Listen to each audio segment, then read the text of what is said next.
friends, once again very good morning. Myself Jatin Puran Vairagi and welcome you all to the chemistry lecture. આપણે લોકો ધોરણ 12 માં chapter number 5 એટલે કે surface chemistry એટલે કે પૃષ્ઠ રસાયણ વિજ્ઞાન ભણી રહ્યા છીએ. એમનો આજે છઠ્ઠો લેક્ચર છે. આના આગલા લેક્ચરમાં આપણે ફ્રુન્ડલીચ અધિશોષણ સમતાપી સમજાવતા. ફ્રુન્ડલીચ અધિશોષણ સમતાપી એટલે એક કોઈ અચળ તાપમાને અથવા સમાન તાપમાને અધિશોષણની માત્રા અને દબાણના સંબંધ વિશેની ચર્ચા ફ્રુન્ડલીચ નામના સાયન્ટિસ્ટે કરી હતી અને સાથે સાથે એમની અમુક મર્યાદાઓ પણ હતી. એમાંની મર્યાદાઓ એક હતી કે ભાઈ અમુક દબાણ સુધી સમજાવી શકાય છે પરંતુ ઊંચા દબાણે સમજાવી શકાતું નથી. દબાણ વધતું જાય એક સમયે અધિશોષણ છે એ સંતૃપ્ત થઈ જાય છે, સપાટી સંતૃપ્ત થઈ જાય છે પણ એ પણ સમજાવી શકાતું નથી.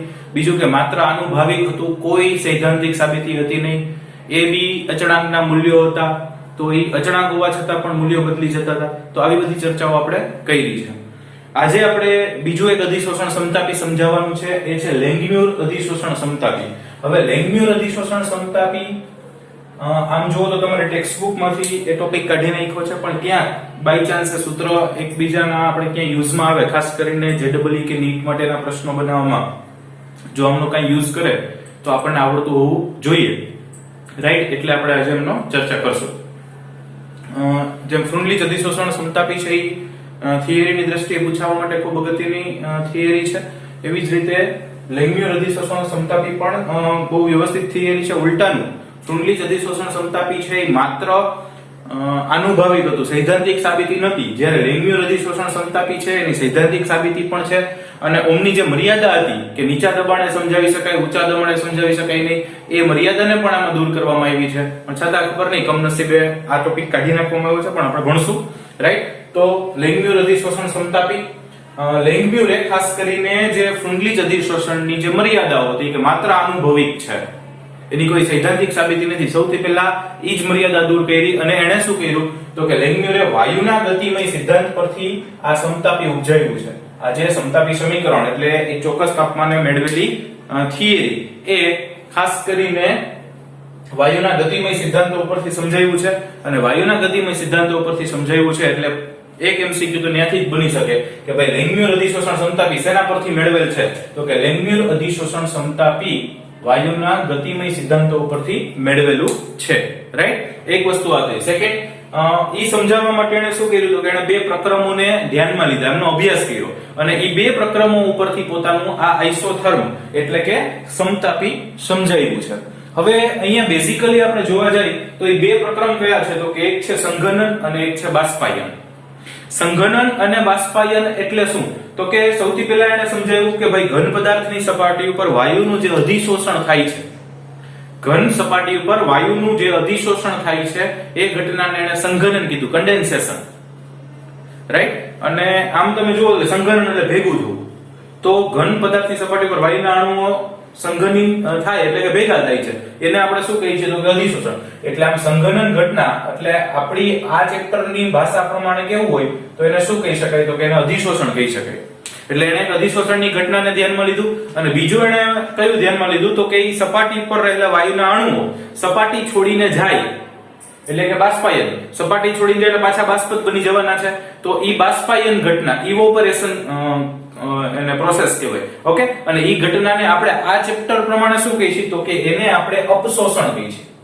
સપાટી છોડીને જવું એને આપણે શું કીધું મિત્રો તો કે એને આપણે અપશોષણ કીધું છે. તો અહીંયા આગળ એમણે બે ઘટનાઓને ધ્યાનમાં લીધી છે, એક અધિશોષણ અને એક અપશોષણ. અધિશોષણમાં ઘટકો ભેગા થશે એટલે સંઘનન કીધું છે, એમણે લેંગમ્યુરે શબ્દ સંઘનન વાપર્યો છે.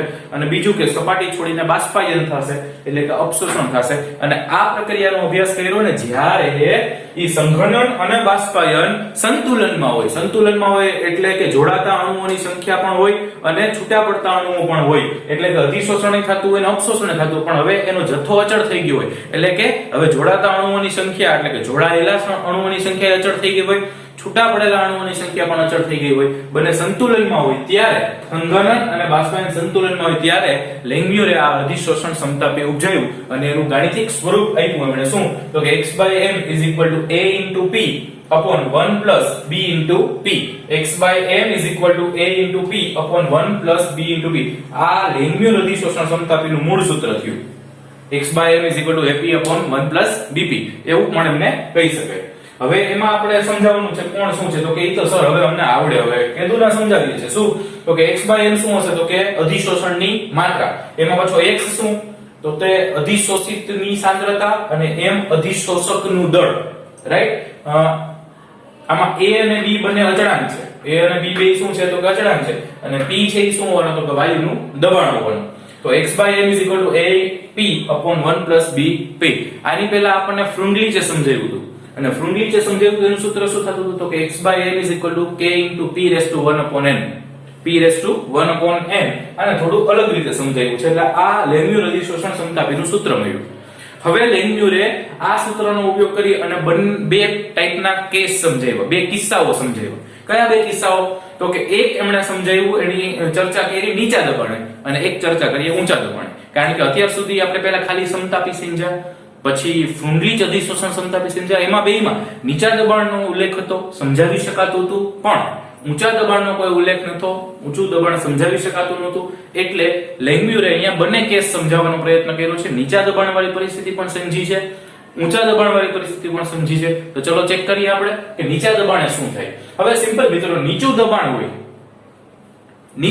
હોય એટલે p નું મૂલ્ય નીચું હોવાનું. યસ. હવે p નું મૂલ્ય નીચું હોય તો આ સૂત્રની અંદર તમે જુઓ તો b p એ નીચું થશે મૂલ્ય, કારણ કે p છે એ બહુ ઓછું છે. તો b p એ ઓછું થશે કમ્પેર ટુ 1. એટલે 1 માં એટલું નાનું મૂલ્ય ઉમેરો કે ના ઉમેરો, દાખલા તરીકે 0.0001 હોય દાખલા તરીકે, તો તમે 1 પ્લસ 0.0001 કરો કે ના કરો, કઈ બહુ જાજો ફેર ના પડે, કારણ કે 1.0001 will be approximately equal to 1. Right? સો શું કર્યું અહીંયાથી, તો કે જો નીચું દબાણ હોય તો p નું મૂલ્ય નીચું હોય, તો bp પણ નીચું હોય, તો આ બ્લડ પ્રેશરની વાત નથી કરતો. રાઈટ? તો અહીંયાથી આ b p ને ઉગણી શકાય, તો છેદમાં ખાલી વધશે 1. તો આમ તમે જુઓ તો શું વધે, તો કે x by m is equal to a into p. શું વધશે? x by m is equal to a into p. So that is written over here, x by m is equal to a into p upon 1. કારણ કે નીચું દબાણ હતું એટલે bp ને અવગણ્યા છે.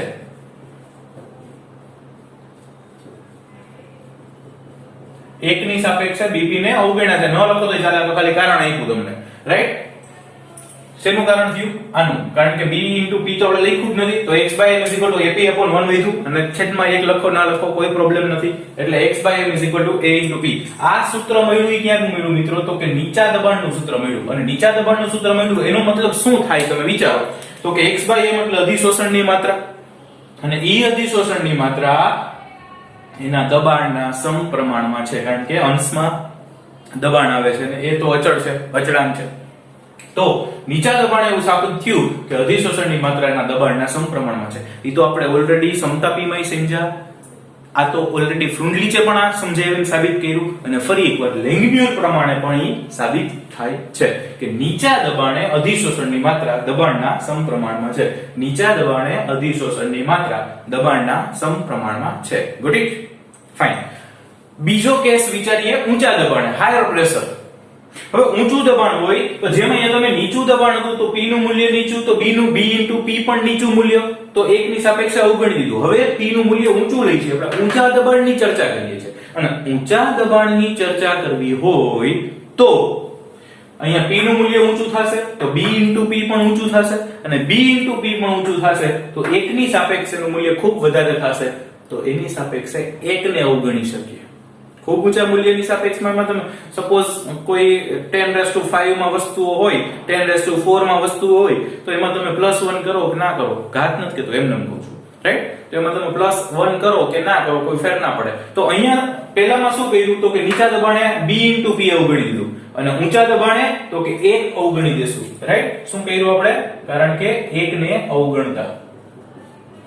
કોના માટે? આ સ્ટેપ માટે. હવે વિચારો તમે આમાંથી 1 ને અવગણી દો તો શું વધે, તો કે x by m is equal to ap upon bp. શું વધશે? x by m is equal to a into p upon b into p. લખ્યું છે એવું? તો કે હા સર લખ્યું છે. x by m is equal to a into p upon b into p. p p cancel. શું વધ્યું તો કે x by m is equal to a by b. અરે ભાઈ a by b sir a ને b તો બે અચળાંક છે અને a by b એટલે અચળના છેદમાં અચળ એટલે એક નવો અચળ. તો x by m બરાબર શું મળ્યું મિત્રો તો કે x by m બરાબર અચળ મળ્યું. ક્યારે તો કે ઊંચા દબાણે x by m અચળ મળે છે. જે આપણે ઓલા સમતાપ દોર્યા હતા એના ઉપરથી ખબર પડતી હતી કે ભાઈ થોડી વાર આમ ગ્રાફ જતો તો પછી અચળ થઈ જતો હતો. તો ઊંચા દબાણે અચળ થઈ જાય છે પણ ઈ ફુંડલીચ અંકલ સમજાવી શકતા નહોતા. ફુંડલીચ સાયન્ટિસ્ટ ના મત પ્રમાણે એવું કંઈ સમજાવી શકાતું નહોતું પણ લેંગમ્યુરે સમજાવ્યું કે ભાઈ નીચા દબાણે અધિશોષણની માત્રા દબાણના સમપ્રમાણમાં છે તો ઊંચા દબાણે અધિશોષણની માત્રા દબાણથી સ્વતંત્ર છે. એવું પણ લેંગમ્યુર સમજાવે છે કે અધિશોષણની માત્રા અચળ છે. અચળ છે મતલબ શું તો કે દબાણથી સ્વતંત્ર છે. રાઈટ. તો જે ઓલામાં બે પેલી ખામીઓ હતી બે ખામીઓ અહીંયા રિમૂવ કરી.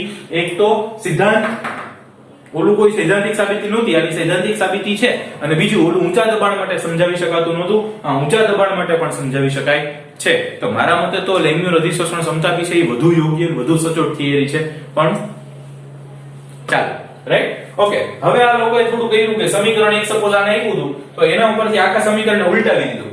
અહીંયા એક નવો મુદ્દો આપણે ચાલુ કરીએ છીએ કે આખા સમીકરણને ઉલટાવી દે એટલે શું વધશે તો કે m by x is equal to 1 plus bp upon ap 1 plus bp upon ap.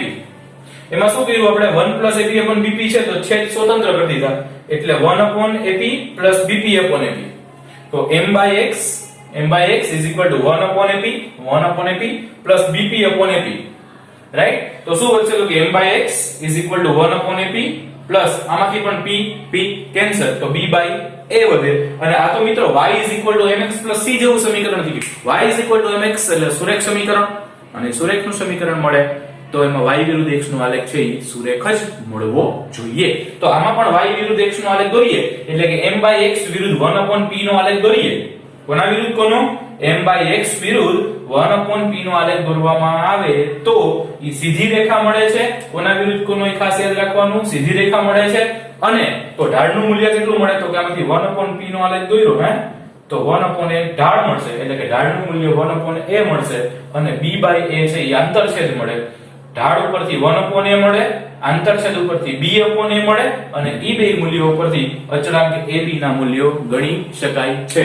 તો બધો જ ટોટલ પેકેજ લેંગમ્યુર અધિશોષણ ક્ષમતા બે એટલે કે લેંગમ્યુર એડસોર્પ્શન આઇસોથર્મ આપણને આપે છે. તો આવી રીતે બધી જ વસ્તુ સમજાવી. ફરી એકવાર લેંગમ્યુરે આ અધિશોષણ ક્ષમતા p શેના આધારે સમજાવ્યું તો કે વાયુના ગતિમય સિદ્ધાંતો ઉપરથી ઉપજાવ્યું છે. કઈ બે પ્રક્રિયાઓનો અભ્યાસ કર્યો છે તો કે અધિશોષણ અને અપશોષણ એટલે કે સંઘનન અને બાષ્પાયનનો અભ્યાસ કર્યો છે. નીચા દબાણે પણ સમજાવે છે ઊંચા દબાણે પણ સમજાવી શકાય છે.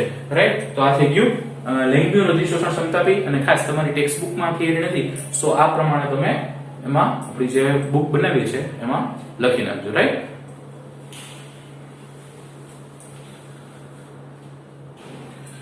ઓકે મિત્રો નેક્સ્ટ ટોપિક છે આપણો દ્રાવણ કલામાંથી અધિશોષણ એડસોર્પ્શન ફ્રોમ ધી સોલ્યુશન ફેઝ. મતલબ કે આપણે અત્યાર સુધી અધિશોષણ ભણ્યા સામાન્ય રીતે કેવી રીતે ભણ્યા ઘન પદાર્થો પર વાયુનું જ અધિશોષણ કર્યું. વાયુ જે વાતાવરણમાં હોય એમનું જ અધિશોષણની આપણે ચર્ચા કરી. અહીંયા જો દ્રાવણમાં કોઈ પદાર્થ હોય એમનું આપણે અધિશોષણ કરાવવું હોય તો થાય કે ન થાય કઈ રીતે થાય એની ચર્ચા કરવાની છે. રાઈટ. તો દ્રાવણ કલામાંથી અધિશોષણ એટલે કે દ્રાવણમાંથી અધિશોષણ. હવે દ્રાવણમાંથી અધિશોષણ કરાવવું છે એના માટે અલગ અલગ ઉદાહરણો આપણને આપ્યા છે. જેમ કે એસિટિક એસિડ છે એના જલીય દ્રાવણમાં ચારકોલ ઉમેરીને હલાવો તોય તમે આ અધિશોષણનો અભ્યાસ કરી શકો. લિટમસનું દ્રાવણ હોય એમાં ચારકોલ ઉમેરીને હલાવો તોય તમે દ્રાવણનો અભ્યાસ કરી શકો તો એ રંગવિહીન થઈ જાય. પ્રક્રિયા થઈ કે નહીં કેમ ખબર પડે અધિશોષણ થયું કે નહીં કેમ ખબર પડે તો કે રંગવિહીન થઈ જાય છે. એવી જ રીતે મેગ્નેશિયમ હાઇડ્રોક્સાઇડ છે એનું મેગ્નેશિયમ પ્રક્રિયકની હાજરીમાં અવક્ષેપન કરાવવામાં આવે. અવક્ષેપન એટલે ક્રિસ્ટલાઇઝેશન અદ્રાવ્ય બનીને દૂર કરવું. તો એ કરવામાં આવે ત્યારે વાદળી રંગ ગ્રહણ કરે છે. વાદળી રંગ કાંઈ હતું નહીં ને વાદળી રંગ આવ્યો. જો રંગ હોય અથવા અને વયો જાય અથવા ન હોય ને આવી જાય. રંગ હોય અને દૂર થઈ જાય અથવા ન હોય અને ધારણ કરી લે એનો મતલબ કે ક્યાંક પ્રક્રિયા થતી હોવી જોઈએ. તો અહીંયા આગળ આવા અલગ અલગ કોઈ પણ ઉદાહરણથી તમે દ્રાવણમાંથી અધિશોષણ ભણી શકો. એટલે કે દ્રાવણમાંથી અધિશોષણ થતું હોય જેમ વાયુમાં આપણે અધિશોષણ સમજ્યા એવી જ રીતે દ્રાવણમાંથી પણ અધિશોષણ થાય. તો તો એસિડિક એસિડના જલીય દ્રાવણમાં ચારકોલ ઉમેરીને કરી શકાય, લિટમસના દ્રાવણમાં ચારકોલ ઉમેરતા એ રંગવિહીન થઈ જાય, અને મેગ્નેશિયમ હાઇડ્રોક્સાઇડ છે એમને મેગ્નેશિયમ પ્રક્રિયાની હાજરીમાં અવક્ષેપણ કરવામાં આવે તો એ વાદળી રંગ ગ્રહણ કરે એટલે ધારણ કરે, મેળવે છે, રાઈટ. એમાં માની લો કે આપણે એસિડિક એસિડ વાળું ઉદાહરણ આપવું હોય તો કોઈ એક પાત્ર છે, એમાં તમે એસિટિક એસિડ છે એમની અમુક પ્રમાણ ઉમેરી અને હલાવી નાખો, અને એ એસિટિક એસિડની સાંદ્રતા દ્રાવણમાં માપી લ્યો. પછી એમાં ચારકોલ નાખી દો, કોલસો, ચારકોલ એટલે કોલસો, એ કોલસો નાખીને એમને હલાવી નાખો. હલાવી નાખશો પછી તમે અમુક સમય પછી પાછી તમે દ્રાવણની સાંદ્રતા માપો તો એની દ્રાવણની સાંદ્રતા છે એ ઘટી હશે. પહેલા માપી, પછી ચારકોલ નાખીને હલાવ્યું, અમુક સમય સુધી રહેવા દીધું, અને પછી પાછી સાંદ્રતા માપી, અને પ્રારંભિક સાંદ્રતામાંથી અંતિમ સાંદ્રતા માપો એટલે તમને કેટલું ઘટ્યું એસિટિક એસિડ એ ખબર પડી જાય. અને જેટલું ઘટ્યું એ ક્યાં ગયું હોય, દ્રાવણમાંથી ઘટ્યું તો ગયું ક્યાં? આપણે દ્રાવણમાંથી બીજું તો કઈ કર્યું નથી. તો કે હા, દ્રાવણમાં ચારકોલ ઉમેર્યો તો એ બધું ક્યાં ગયું હોય? તો કે ચારકોલની સપાટી ઉપર. તો ચારકોલની સપાટી ઉપર થતા અધિશોષણની માત્રા જાણી શકાય. ફરી એકવાર શું કર્યું? એક બીકર લીધું, એમાં અમુક માત્રામાં એસિટિક એસિડ ઉમેરીને એનું જલીય દ્રાવણ બનાવ્યું, અને ત્યારે એ શરૂઆતની સાંદ્રતા આપણે માપી લીધી એટલે આપણને એસિટિક એસિડનું પ્રમાણ ખબર પડી ગઈ. પછી એમાં ચારકોલનો ભૂકો નાખો, અમુક સમય સુધી હલાવો અને રાખી મૂકો. પછી પાછું એમને એ દ્રાવણ છે એમાંથી ચારકોલ દૂર કરી અને પાછી એમાં તમે સાંદ્રતા માપી દો એટલે અંતિમ સાંદ્રતા મળી. પ્રારંભિક સાંદ્રતા હશે એના કરતા અંતિમ સાંદ્રતા ઓછી હશે, તો એ પ્રારંભિકમાંથી અંતિમ બાદ કરી નાખો, અને પ્રારંભિકમાંથી અંતિમ બાદ થઈ જાય એટલે કેટલું એસિટિક એસિડ ઘટ્યું એ ખબર પડી ગઈ. અને જેટલું એસિટિક એસિડ ઘટ્યું એટલું ઈ ચારકોલની સપાટી ઉપર જમા થયું હોય. ચારકોલની સપાટી ઉપર જમા થવું એ ઘટનાને શું કહેવાય? તો કે અધિશોષણ. એનો મતલબ કે અધિશોષણની માત્રા ખબર પડી. તો મિત્રો, આવી રીતે અધિશોષણની માત્રાના પ્રયોગો કરી શકાય અને અધિશોષણની માત્રા જાણી શકાય, રાઈટ. હવે અહીંયા આ જે દ્રાવણમાંથી અધિશોષણ થતું હશે તો એ અધિશોષણની ઘટના કયા કયા પરિબળો ઉપર આધાર રાખશે એવા થોડા પરિબળો આપણને અહીંયા આપ્યા છે. 4 પરિબળોની ચર્ચા કરી છે. સૌથી પહેલું કે અધિશોષણની માત્રા તાપમાનના વધારા સાથે ઘટે છે. અધિશોષણની માત્રા તાપમાનના વધારા સાથે ઘટે, કારણ કે દ્રાવણ છે એને તમે ગરમ કરશો એટલે દ્રાવણમાં રહેલા અમુક ઘટકો છે જેમ તાપમાન વધતું જશે એમ દૂર થતું જશે. બીજું કે અનસ્ટેબલ થશે, એમની ગતિ વધશે, અને ગતિ વધશે તો એ સપાટી ઉપર સ્થાયી રહેશે નહીં. સપાટી ઉપર સ્થાયી ના રહે એટલે અધિશોષણ ઘટશે. દ્રાવણમાં રહેલા ઘટકોનું તમે તાપમાન વધારશો, ઘટકો આમ તેમ આટા મારશે, ગતિ વધશે. ગતિ વધે તો એ છાનમુના બેસે નહીં, તો સપાટી ઉપર એનું અધિશોષણ થયું હશે ચારકોલની સપાટી ઉપર દાખલા તરીકે, તો એ ઘટશે. એટલે તાપમાન વધે તો અધિશોષણ ઘટે, તાપમાન વધે તો અધિશોષણ ઘટે. સેમ આ જ વસ્તુ વાયુના અધિશોષણમાં પણ લાગુ પડી હતી અને દ્રાવણમાંથી અધિશોષણ માટે પણ લાગુ પડે છે. સેમ આ જ વસ્તુ વાયુ માટે પણ લાગુ પડી હતી, દ્રાવણ માટે પણ લાગુ પડે. તો પહેલો મુદ્દો, અધિશોષણની માત્રા તાપમાનના વધારા સાથે ઘટે છે. જેમ તાપમાન વધશે એમ અધિશોષણ ઘટશે. પહેલો મુદ્દો. બીજો મુદ્દો, અધિશોષણની માત્રા અધિશોષકની સપાટીનું ક્ષેત્રફળ વધારતા વધે છે. એટલે માની લો કે તમે ચારકોલ છે એ ભૂકો કરીને બારીક ચારકોલ 1 ગ્રામ નાખ્યો હોય, શરૂઆતની ચારકોલ નાખો, અંતિમ, તો તમને સાંદ્રતાની ખબર પડી ગઈ, અધિશોષણ ખબર પડી. હવે એટલી જ સાંદ્રતા વાળું દ્રાવણ લ્યો પણ ચારકોલ છે 1 ગ્રામ ની બદલે 2 ગ્રામ ભૂકો નાખો.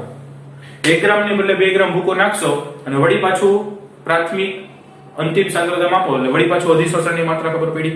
તો 1 ગ્રામ ચારકોલ નાખતા જેટલું અધિશોષણ થતું હતું એના કરતા વધુ અધિશોષણ 2 ગ્રામ ચારકોલ નાખતા થયું. શું કામ થયું? તો કે ચારકોલ વધાર્યો. ચારકોલ વધાર્યો એટલે અધિશોષણ માટેની સપાટી વધુ પ્રાપ્ત થઈ, કારણ કે ચારકોલ અધિશોષક છે અને અધિશોષકની સપાટીનું ક્ષેત્રફળ વધ્યું તો અધિશોષણ પણ વધ્યું. એટલે કે અધિશોષકની સપાટીનું ક્ષેત્રફળ વધશે તો અધિશોષણની માત્રા પણ વધશે, રાઈટ. આમાં વધશે તો ઘટશે, આમાં વધશે તો વધશે, રાઈટ. એટલે આ મુદ્દાઓ આપણે જે વાયુમય પ્રણાલી માટે ચર્ચા કરી છે એ જ મુદ્દાઓ અહીંયા પણ લાગુ પડે છે. નેક્સ્ટ મુદ્દો ચર્ચા કરીએ. અધિશોષણની માત્રા દ્રાવણમાં રહેલા દ્રાવ્યની સપાટી પર આધાર રાખે. અધિશોષણની માત્રા દ્રાવણમાં રહેલા દ્રાવ્યના સ્વભાવ પર આધાર રાખશે, સપાટી પર નહીં.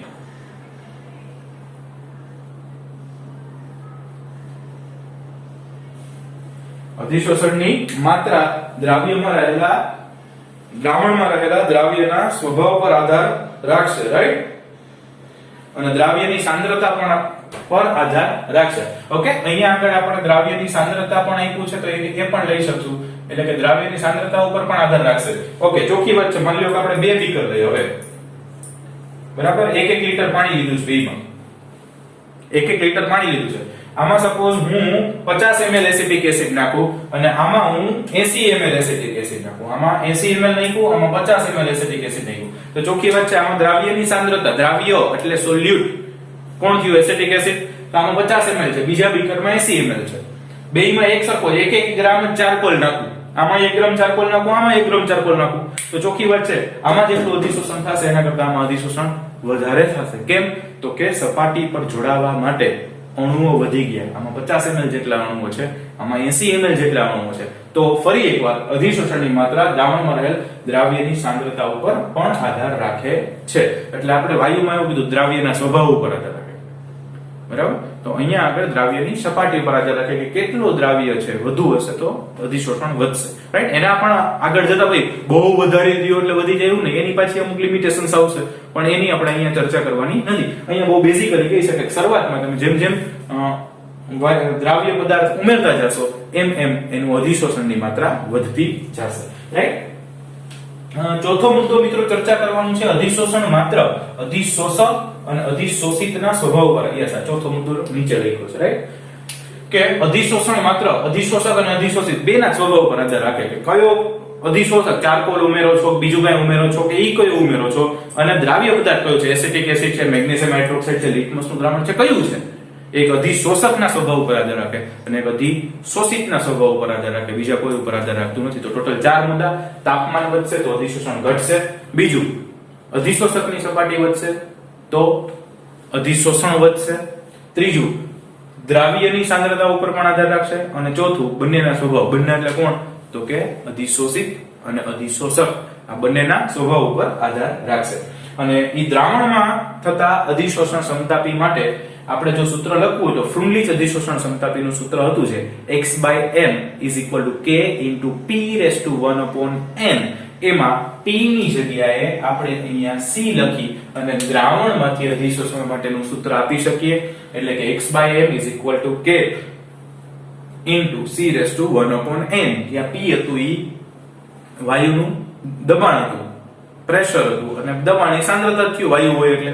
તો અહીંયા આગળ આપણે દ્રાવણ છે તો દબાણની બદલે સાંદ્રતા શબ્દ વાપરો, કોન્સન્ટ્રેશન, એટલે આપણે ત્યાં p ની બદલે શું દર્શાવ્યું? તો કે c દર્શાવ્યું, રાઈટ. તો x/m = k * c⁻1/n, જ્યાં c બરાબર સાંદ્રતા. આમનો ઘાતાંક લેવો હોય એટલે કે લોગેરિધમ લેવું હોય તો log x/m = log k ગુણાકાર એટલે પ્લસ 1/n log c, જે ઘાત હોય ઉડીને આગળ આવી જાય. તો log x/m = log k plus 1/n log c. આવું મળ્યું છે.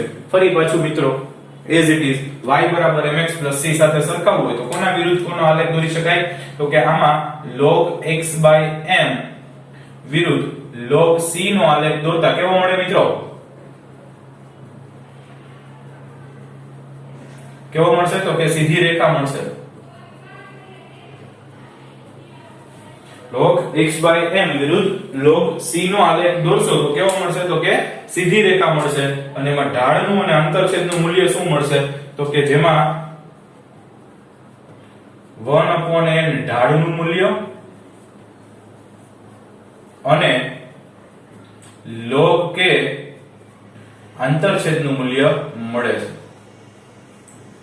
અથવા ઢાળનું મૂલ્ય 1/n મળે છે અને log k આંતરછેદનું મૂલ્ય મળે છે. અને આમના મૂલ્યો ઉપરથી k અને n અચળાંક છે એમના મૂલ્યો મેળવી શકાય છે, રાઈટ. ઓલા બધામાં તો એક ને એક ચર્ચા કે ભાઈ y = mx + c જેવું સૂત્ર મળે, એમાં y વિરુદ્ધ x નો આલેખ દોરવાનો અને ઢાળ અને આંતરછેદના મૂલ્યો મળે અને એના ઉપરથી તમે અચળાંકની ગણતરીઓ કરી શકો.